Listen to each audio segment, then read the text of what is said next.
Shalom les Choulam. Aujourd'hui, j'ai envie de vous parler de la lettre Aïn. Aïn, c'est une lettre spécifiquement sémitique qui est très difficile à prononcer pour des non-orientaux parce qu'elle vient du fond de la gorge. C'est une lettre qu'on ne trouve pas dans les langues occidentales. Aïn. Aïn, ça veut dire l'œil, ça veut dire aussi la source. Donc, on pourrait dire que le Aïn, c'est la vision de la source avec un grand S, ou la source de la vision, comme l'œil qui est à la fois le réceptacle de la lumière et qui est aussi une source permettant à la lumière du soleil de nous illuminer intérieurement. Donc le Aïn, c'est la source par laquelle nous parvient l'énergie de la lumière divine. Et dans le judaïsme, le blanc de l'œil est comparé au parchemin de la Torah, qui est une page blanche. Et l'iris de l'œil est assimilé à l'encre avec laquelle on écrit sur le parchemin.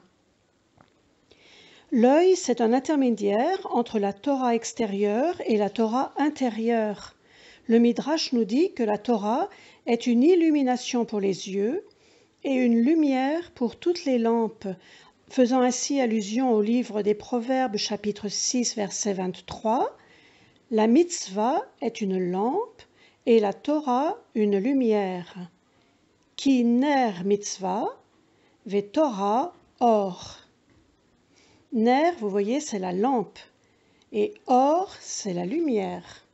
On peut dire que le ner, c'est le réceptacle du or. Aïn nous permet donc d'aller de l'extérieur vers l'intérieur. C'est l'œil des profondeurs. C'est l'aptitude à percevoir les choses sans s'arrêter aux apparences, car notre regard humain a tendance à séparer, à comparer, à mesurer selon nos propres critères, et la puissance du Aïn peut nous libérer de ce cercle vicieux. D'ailleurs, on l'apprendra plus tard, mais la lettre qui précède le Aïn dans l'alphabet est le Samer, qui est un cercle. Donc, le Aïn nous permet de nous libérer de ce cercle par le choix de ne plus nous fier aux apparences, mais de poser un autre regard sur les personnes, sur les événements et sur les choses. Si on regarde la forme de cette lettre, on voit qu'à droite, elle est formée avec un yud, un grand yud, dans lequel vient se poser à gauche un zayin, les deux lettres étant attachées à leur base. Yud a pour valeur numérique 10, le zayin a pour valeur 7, 10 plus 7, ça fait 17, c'est la valeur du mot tov. Tov qui est bon. Donc vous voyez, le Aïn, en quelque sorte, c'est le support du Tov, c'est le bon œil, en opposition au mauvais œil. Et le Aïn nous révèle la lumière cachée dans la matière. C'est la lettre de l'éveil de la conscience, en lien avec le troisième œil qui est situé au milieu du front, en résonance avec la glande pinéale. Ce troisième œil est relié à la connaissance de l'unité, la connaissance de l'un. Dans le Lecha Dodi, qui est le chant d'accueil du Shabbat, il y a une strophe magnifique dans laquelle on nous parle de cet éveil. It oreri, ki ba orer, kumi, ori, shir daberi, kevod Hashem alaich nigla. Donc si je reprends au début, it oreri, ça veut dire réveille-toi, réveille-toi, réveille-toi, ki ba orer, car ta lumière vient. Kumi, lève-toi. Ori, éclaire. Ori, éveille-toi, éveille-toi. Shir daberi, dit un chant. Kevod Hashem alaïch nigla, la gloire d'Hachem s'est révélée sur toi. Cette strophe fait d'ailleurs référence à un verset du prophète Isaïe, au chapitre 60, verset 1, c'est le chant de la délivrance, le chant de la Géoula. Et là, nous abordons quelque chose d'extrêmement profond. Si on écrit Aïn en toutes lettres, Aïn, Yud, Nun, eh bien, ça donne comme Gematria 130. 130, c'est 26 fois 5, c'est-à-dire le tétragramme, 26, dans les 5 niveaux de notre âme. Et 130, c'est aussi la valeur numérique du mot Sinaï, le lieu du don de la Torah, Le Sinaï, c'est donc un certain niveau d'âme, en fait. Et vous voyez que dans ce mot Aïn, le Yud est compris entre le Aïn qui vaut 70 et le Nun final. Le Nun final vaut 700. On aura l'occasion d'en parler quand nous étudierons la lettre Nun. Donc un Yud enfermé en quelque sorte entre les deux 7, entre 70 et 700. C'est une potentialité divine, le Yud, que chacun de nous porte en lui et qui est saisi entre deux lettres qui expriment à la fois la plénitude et l'incertitude d'une nouvelle étape à aborder pour une nouvelle progression. Et 70 fois 26, ça fait 1820. Or, le tétragramme est mentionné 1820 fois dans la Torah. Si on prend 7 fois 26, 7 étant l'archétype de 70, eh bien on obtient 182 qui est la gematria du prénom Yaakov. Yaakov qui a justement pour mission de dévoiler l'unicité d'Hachem dans le monde. D'autre part, en hébreu, Zachar signifie le masculin. Zachar a pour valeur numérique 227 et Nekeva signifie féminin, avec pour valeur numérique 157. Si on fait la soustraction de 227 moins 157, on obtient le nombre 70. Cet écart entre le masculin et le féminin, c'est le secret. C'est la relation intime entre l'épouse et son époux, et cette relation intime s'appelle Da'at. Da'at, c'est une connaissance expérimentale, comme on le voit dans le livre de la Genèse au chapitre 4. On nous dit « Adam s'est uni à Chava, son épouse. » Ve Adam, yada, vous voyez, yada, c'est la même racine que da'at, c'est le verbe connaître, mais c'est la connaissance expérimentale en réalité. Donc, Ve Adam, yada et Chava ishto. Vous vous souvenez que ish, c'était l'homme, que isha, c'est la femme, et ishto, vous avez le suffixe vav à la fin du mot pour indiquer que c'est un possessif de la troisième personne du singulier masculin, donc sa femme. Alors, si on fait la gematria de l'expression Adam vers Chava, c'est-à-dire Adam et Ève, on obtient 70. D'ailleurs, la création tout entière est placée sous le nombre 70, Aïn. Dans le premier chapitre de la Genèse, nous lisons 6 fois l'expression Vayehi chen. Vayehi chen, ce fut ainsi. Vous pourrez vous amuser à retrouver cette expression dans le premier chapitre. Le mot chen a pour valeur numérique 70. C'est ce chen qui sépare et unifie la lumière et les ténèbres, le soir et le matin, les eaux supérieures et les eaux inférieures, la terre et les océans. Donc vous voyez toujours cette idée d'unifier les contraires qui est caractéristique du judaïsme. Et là, nous allons entrer un peu plus dans le secret de la lettre Aïn. Cette lettre a pour valeur numérique 70, donc le 7 amplifié dans l'accomplissement du 10. Alors, on trouve les 70 langues parlées à Babel, les 70 nations, les 70 enfants d'Israël entrés en Égypte, les 70 ans d'exil à Babylone, les 70 jours fériés dans le judaïsme, les 70 justes qui ont accompagné Moshe au don de la Torah, et surtout les 70 niveaux de lecture de la Torah, 70 étant le plus haut degré de l'étude. Et ces 70 niveaux sont les secrets que l'on peut découvrir dans chaque mot de la Torah. Chaque lettre de chaque mot de la Torah renferme un secret, un mystère, qui est la lumière de la Torah. Le mot secret, en hébreu, se dit sod et a pour valeur numérique 70. D'autre part, si je regarde le mot mystère, qui se dit raz, qui a pour valeur numérique 207, eh bien je m'aperçois qu'il a la même valeur numérique que le mot or, lumière. Et si j'extrais le secret 70 de cette lumière 207, j'obtiens le nombre 137, qui est la gematria du mot Kabbalah. La Kabbalah, c'est l'étude du sens caché de la Torah, l'étude du secret de la Torah. Un autre mot qui a pour valeur numérique 70, c'est le mot yaïn, qui signifie le vin.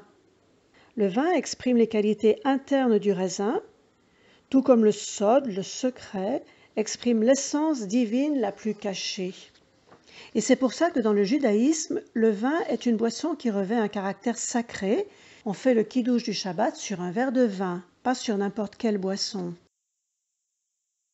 Selon la Kabbalah, toute la structure de la justice divine, c'est-à-dire les lois divines que l'on appelle mishpatim, c'était d'ailleurs la paracha de la semaine dernière, mishpatim, eh bien toute cette structure se trouve dans la sphère du da'at, dans cette connexion supérieure qui se trouve dans l'arbre des sphirotes entre la chokhma, la sagesse, et la bina, le discernement. La chokhma, c'est le côté masculin, la bina, c'est le côté féminin. Et l'union de chokhma et de bina donne naissance à da'at, qui se trouve à l'endroit du juste équilibre entre le masculin et le féminin. Ce da'at, c'est la racine de tout le secret des lois divines, des mishpatim, c'est la source de la justice divine ou de la justesse, justice dans le sens de ajuster. Et cette justice divine descend ensuite le long d'un canal central jusqu'au dernier degré, celui de la Malchut, qui est le monde d'ici-bas. Et voyez donc ce da'at, c'est la manière de diriger le monde d'en bas selon ce qui se passe à la source dans les mondes d'en haut. Et c'est intéressant de voir que la lettre Aïn apparaît pour la première fois dans la Torah, dans le livre de la Genèse au chapitre 14, verset 7, pour désigner un lieu, et vous savez que dans la Torah, les noms de lieux sont toujours codés et ils font référence à des symboles. Eh bien, ce lieu s'appelle Aïn Mishpat, la source de la loi. Et si j'enlève le Aïn du mot Da'at, de cette connaissance expérimentale, eh bien, je trouve le mot Dat qui signifie religion. Ça veut dire que le Aïn, en fait, nous permet de passer d'une religion qui applique des lois d'une manière extérieure à une loi intérieure, une loi expérimentale, une loi ontologique connue par expérience, le Da'at, pour que la Torah devienne réellement une vie et pas seulement une application de lois extérieures. Et dans la création de l'homme et de la femme, on voit qu'Adam a été plongé dans un sommeil profond. En fait, il effectue la descente dans le Aïn, une descente à la source de lui-même, et c'est là qu'il va rencontrer la partie féminine qui est en lui, sa réserve d'énergie en quelque sorte. Et cette partie féminine va être appelée Ezer. Ezer, ça veut dire aide. Cette aide n'est pas quelque chose d'extérieur à nous-mêmes. Chacun de nous peut trouver cette aide, cette force en lui. Et quand nous faisons ce travail d'introspection vers nos propres profondeurs, nous trouvons la vie. Je crois que nous avions déjà évoqué le fait que le mot Ezer, aide, a la même racine que le mot Zera, qui signifie le germe, la semence de vie. Et c'est ce retour à la source de nous-mêmes, à ce divin qui est en nous, à cette étincelle divine dont nous sommes tous porteurs, qui va nous permettre de transformer nos plaies, néga, en oneg. Oneg, c'est le délice au plus haut degré, c'est un délice d'ordre spirituel et divin. On parle du oneg Shabbat, le délice du Shabbat. Et vous voyez même la lettre Aïn dans la manière dont elle est dessinée, on peut y voir comme une sorte d'arc avec une flèche, la flèche du Zaïn. Et si on additionne le Aïn 70 avec le Zaïn qui vaut 7, c'est-à-dire les deux lettres représentant le chiffre 7, on obtient le mot Oz qui signifie la force. Et cette force, Oz, c'est la force qui vient d'Hachem. On trouve ce mot Oz à plusieurs reprises dans les psaumes, et notamment dans le psaume 96 que l'on chante à l'entrée de Shabbat le vendredi soir. Hod vehadar lefanav, Oz vetiferet bamikdasho. Avu le Hashem mishpachot amim, avu le Hashem kavod vaoz. Alors si on reprend ce verset mot à mot, Hod vehadar lefanav, Hod c'est la reconnaissance, Hadar c'est la splendeur, je crois qu'on a déjà vu ces mots. Lefanav, devant lui, vous voyez le vav final qui signifie que c'est un possessif troisième personne du singulier masculin. Et ensuite on trouve ce mot Oz, la force. Ve Tiferet, Tiferet c'est l'harmonie parfaite, c'est l'union parfaite des contraires. C'est la séphira centrale dans l'arbre des séphirotes, Tiferet. Bemikdasho, alors nous avons le bet qui veut dire dans. Mikdash, nous avons appris ce mot, c'est le sanctuaire, et le vav final pour dire son sanctuaire, dans son sanctuaire. Verset suivant, Havu le Hashem, rendez à Hashem. Mishpachot, alors le mot mishpacha c'est la famille, et au pluriel mishpachot. Amim, Am, vous voyez, un mot qui commence par la lettre Ain, justement, c'est le mot peuple. Quand on parle du peuple d'Israël, on dit le Am Israël. Et au pluriel, on rajoute le Yud et le même final, donc Amim, les peuples. Havul Hashem, comme tout à l'heure, rendez à Hashem. Kavod, on a déjà vu ce mot Kavod, c'est l'honneur. Vaoz, la force. Donc vous voyez, Oz, c'est une force bien particulière, c'est une force qui vient d'Hachem, dont nous sommes tous porteurs, que nous avons tous en nous. Et tout notre travail, c'est d'aller chercher, d'aller puiser cette force au plus profond de nous-mêmes. Dans mon cours précédent sur la lettre Resh, j'avais fait une petite allusion à la transformation du Aïn en Aleph et du lien qu'il y avait entre ces deux lettres. En effet, quand ils ont été créés, Adam et Chava étaient des êtres de lumière, or. Après la faute, Dieu les a revêtus de peau, or.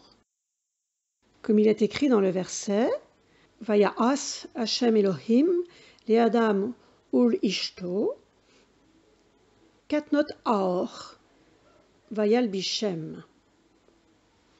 Donc vous voyez que le Aleph de Or, la lumière, s'est transformé en Aïn, la peau.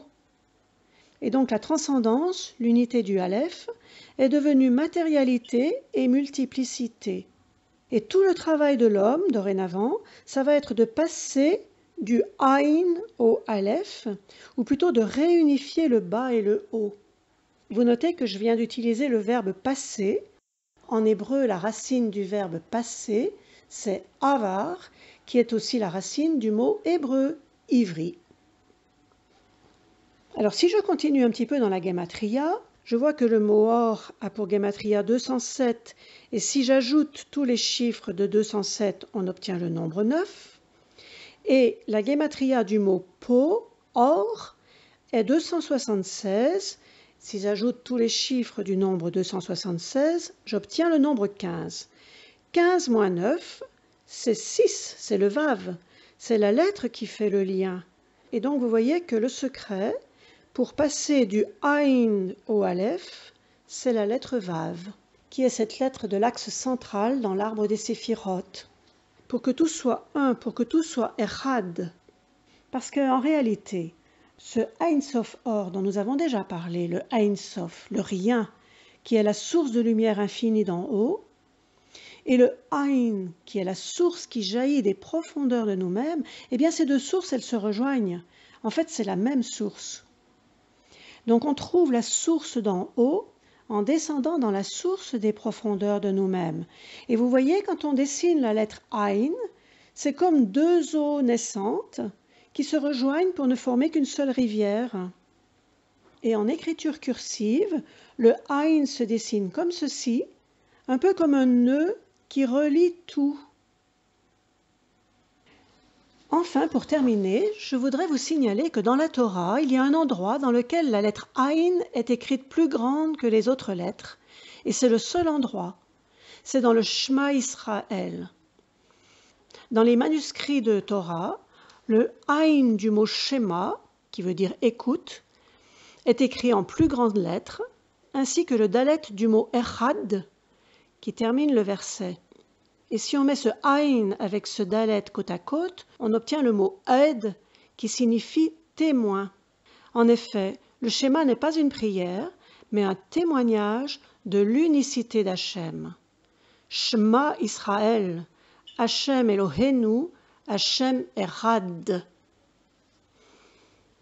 Eh bien voilà, nous allons rester sur le Shema Israël qui est la grande déclaration du peuple juif. qui est amené à dévoiler au monde entier cette unicité d'Hachem. Je vous souhaite une belle étude et je vous dis à la prochaine fois.